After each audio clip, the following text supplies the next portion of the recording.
बाबूजी आप लोग कोई रिस्पॉन्ड लो बाबूजी। 15 दिन हो गए, 15 दिन से रोक रखा है, कहीं जाने नहीं दे रहा है, मारबुल भी बहुत रहा है। ये इसका गोदाम है, यहाँ पे लगवा रखा है गाड़ी। मेरे मना करने के बाद भी बाबूजी ये लोग गाड़ी खाली कर रहे हैं, मेरे को मार मुर के धमका के। मैं इसमें कुछ नहीं बोल सकता, जो करना है आप लोग करो।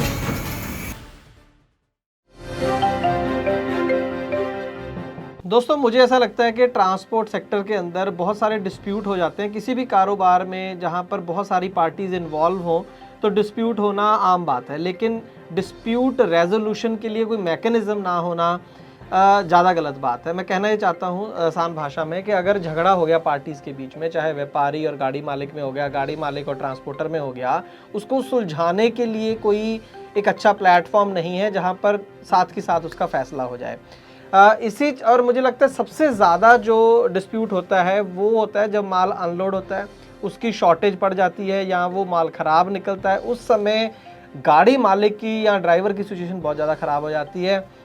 कई बार उसके अंदर गाड़ी मालिक का कसूर होता है और कई बार व्यापारी का, जिसने कंसाइनर है, जिसने माल भेजा, उसका ही कसूर होता है।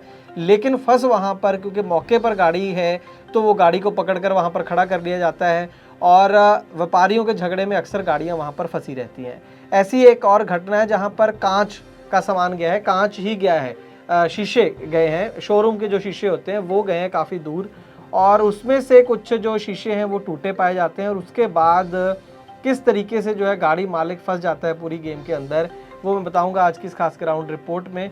और इसी पर चर्चा करेंगे कि क्या इसका कोई हल हो सकता है, किस तरीके से इसका हल हो सकता है, ऐसे डिस्प्यूट्स को कैसे सॉल्व किया जा सकता है। आइए शुरू करते हैं आज की खास ग्राउंड रिपोर्ट एक छोटे से कमर्शियल के बाद।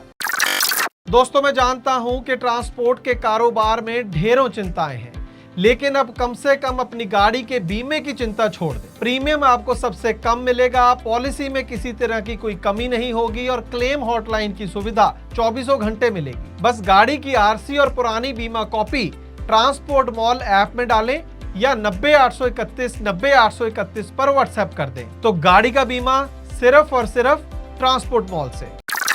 ट्रांसपोर्ट टीवी पर आपका स्वागत है दोस्तों, मैं हूं मनिंदर सिंह और आप देख रहे हैं ग्राउंड रिपोर्ट। दोस्तों गाड़ी मालिक हैं संजीव कुमार, अंबाला हरियाणा के ये रहने वाले हैं और ड्राइवर का नाम है अविनाश कुमार।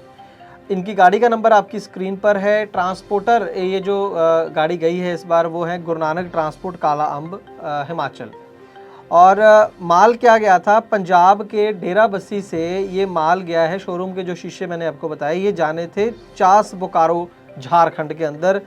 लगभग 1500 किलोमीटर का ये रास्ता बनता है और इसका जो भाड़ा तय हुआ था वो 82,000 रुपये भाड़ा था, जिसमें 62,000 रुपये एडवांस दिया गया था, 20,000 रुपये बाद में मिलना था। कंसाइनर का नाम आपकी स्क्रीन पर है और कंसाइनी जहां माल पहुंच रहा था उनका नाम भी आपकी स्क्रीन पर है। और माल मैंने आपको बताया कि शोरूम के शीशे थे जिनकी कुल कीमत लगभग 14 लाख रुपए थी। और ये गाड़ी जो है ये 26 सितंबर को चलती है पंजाब डेरा बस्सी से और 30 सितंबर को ये गाड़ी अपने जो बोकारो पहुंचनी थी वहां पर पहुंच जाती है। लेकिन जब माल अनलोड करने लगते हैं तब पार्टी देखती है कि कई सारे शीशे जो है लगभग 10% के करीब उनके अंदर क्रैक है या फिर वो टूटे हुए हैं। उनका कहना था कि पहले जो है वो लोडिंग पार्टी जो है या कोई भी हमारा नुकसान, उन्होंने हिसाब लगाया कि 1,30,000 रुपये के शीशे जो हैं वो टूटे हुए हैं, वो दे दो और गाड़ी अपनी यहाँ से ले जाओ। तो गाड़ी मालिक और ड्राइवर ने कहा कि जी इसमें हमारा तो कोई कसूर है नहीं, आप उस पार्टी से बात करो जिन्होंने माल भेजा है। अब यहाँ पर हुआ ये कि फिर भी एक अच्छी चीज़ ये होगी कि जो कंसाइनर है जिसने माल भेजा तो उसने इसका बीमा करा रखा था। मरीन इंश्योरेंस इसको बोलते हैं कि माल का बीमा कराना। अक्सर इसको नहीं कराया जाता लेकिन बहुत अच्छी बात है, अगर कराना चाहिए हमारे हिसाब से भी। चलो तो वो रिपोर्ट कर दिया गया, उसका सर्वेयर आया। सर्वेयर ने ये कहा कि आपकी गाड़ी के अंदर एक टायर पड़ा हुआ फटा हुआ, तो उन्होंने कहा कि ये रास्ते में फट गया था। तो उसने रिपोर्ट में ये लिख दिया कि टायर फटने से ये शीशे जो हैं वो टूट गए रास्ते में, जबकि ड्राइवर का ये कहना था कि जो था वो फट गया था टायर ज़रूर, उसको बदल लिया गया, उससे शीशे टूटने का कोई मतलब नहीं है। अगर टूटते फिर सारे शीशे टूटने चाहिए थे। उसका जो ड्राइवर का ये कहना है कि जो शीशों पे ना इन्होंने डबल बेल्ट लगाई है जिसको अच्छे से बांधा गया था, उसमें से कोई शीशा नहीं टूटा। सिंगल बेल्ट के साथ जो शीशे बांधे गए थे वही सिर्फ शीशे टूटे हैं। तो गलती जो है वो कंसाइनर की है जिसने माल भेजा है, और हम जो है बीच में ड्राइवर और गाड़ी मालिक वो फंस गए हैं। लेकिन अब वो पार्टी सुनने को तैयार नहीं है, उन्होंने गाड़ी वहाँ का पर जो है वो पकड़ कर रख रखी है, छोड़ नहीं रहे हैं। और ये बात मैंने आपको बताई कि 30 सितंबर की है, अब अक्टूबर ख़त्म होने वाला, लगभग 1 महीना हो गया, गाड़ी नहीं छोड़ी जा रही है। बाबूजी इन्होंने गाड़ी नहीं छोड़ रहा है, ये बोल रहे हैं मेरा कांच का 1,30,000 रुपया नुकसान हुआ है, वो भर दो फिर मैं गाड़ी छोड़ दूंगा। और हमारे को इन्होंने बंदी बना के रखा हुआ है। और जो लोडिंग पार्टी है वो कह रही है हमारे तो आज तक शीशे टूटे नहीं हैं, हमारे पास जो क्लेम की रकम आएगी तब हम आगे जो पार्टी है उसको अदा कर देंगे। और जो दूसरी पार्टी है जो कंसाइनी है वो कह रहा है कि जब मुझे पैसे मिल जाएंगे तब मैं गाड़ी छोड़ूंगा। और अब वो क्लेम के पैसे कब आते हैं या आते भी हैं नहीं आते हैं ये किसी को पता नहीं है। दोस्तों आप भी स्मार्ट बनिए, गाड़ी का बीमा सिर्फ और सिर्फ ट्रांसपोर्ट मॉल से। अब मुझे यहाँ पर एक चीज़ ये समझ नहीं आई कि जो कंसाइनी है जिसने गाड़ी पकड़ कर रखी है उसने पैसे लेने हैं कंसाइनर से, गाड़ी पकड़ रखी है गाड़ी मालिक की, तो जो जिसने माल भेजा उस पर क्या प्रेशर है? वो तो अपने माल के पैसे ले चुका, क्लेम के पैसे चाहे 4 महीने ना आए तो उसकी सेहत पे तो कुछ नहीं जा रहा, बीच में गाड़ी मालिक फंस गया है। अब यहाँ पर मुझे बताइए कि अब ऐसे केसेस में सच्ची बात ये भी है कि बहुत मुश्किल हो जाता है ये डिसाइड करना कि किसकी गलती है। कई बार हमने देखते हैं कि खाने पीने वाली चीज़ें होती हैं वो गीली हो जाती हैं, सीमेंट है वो कुछ गट्टे गिल्ले हो गए या कुछ ना कुछ ऐसा हो जाता है। तो अब उसमें डिसाइड करना बड़ा मुश्किल है कि जिसने पैकिंग करी, जिसने लोडिंग करी, उसी ने कोई गलती छोड़ दी या फिर रास्ते में ड्राइवर से कोई गलती हुई है। तो ऐसे केसेस में किसी की भी गलती हो, लेकिन बहुत आसान है गाड़ी मालिक की गाड़ी को पकड़ के रख लेना। 1500 किलोमीटर दूर है पंजाब से, हरियाणा से, अब वो कौन जाके वहाँ पर लड़े, किससे वो बहस करे। पुलिस वालों के पास ड्राइवर गया तो उसने बताया कि 50,000 पर रिश्वत मांग रहे हैं। नहीं, 1,30,000 तो उसका क्लेम है टोटल, जो शीशे टूटे 50,000 रुपये पुलिस वाले मांग रहे हैं। तो एक तो पुलिस का होता है। वैसे तो देखा जाए ऐसे केसेस में पुलिस भी कोई बहुत अच्छा फैसला नहीं ले सकती है, बहुत डिफ़िकल्ट है।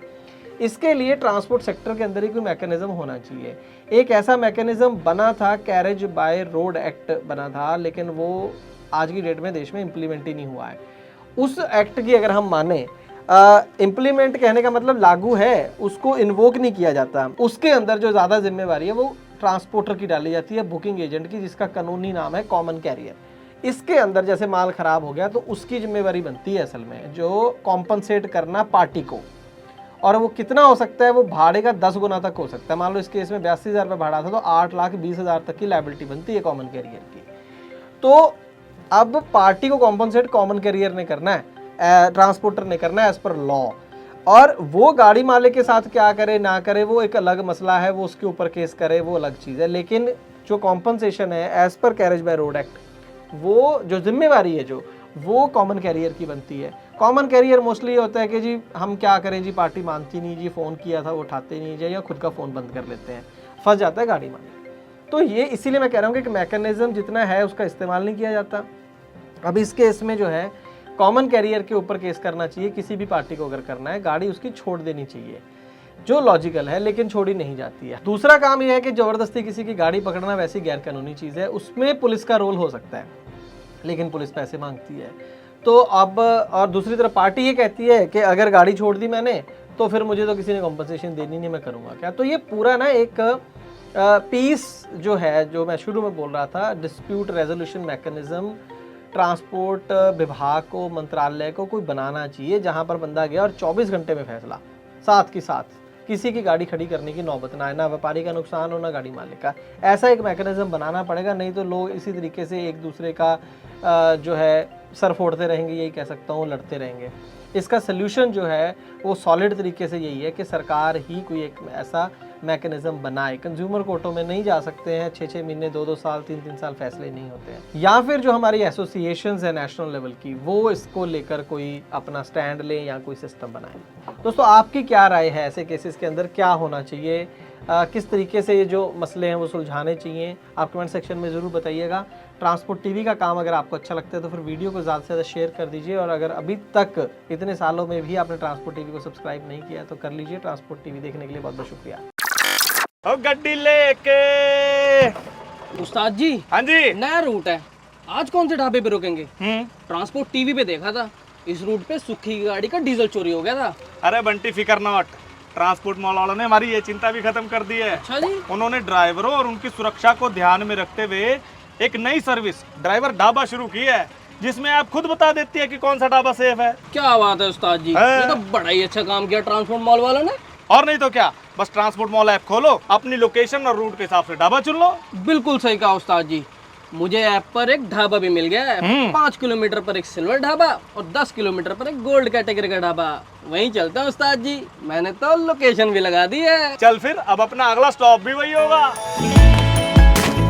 अरे वाह उस्ताद जी, अरे वाह, पक्की parking, CCTV camera, security guard, कमाल ही कर दिया ट्रांसपोर्ट मॉल वालों ने।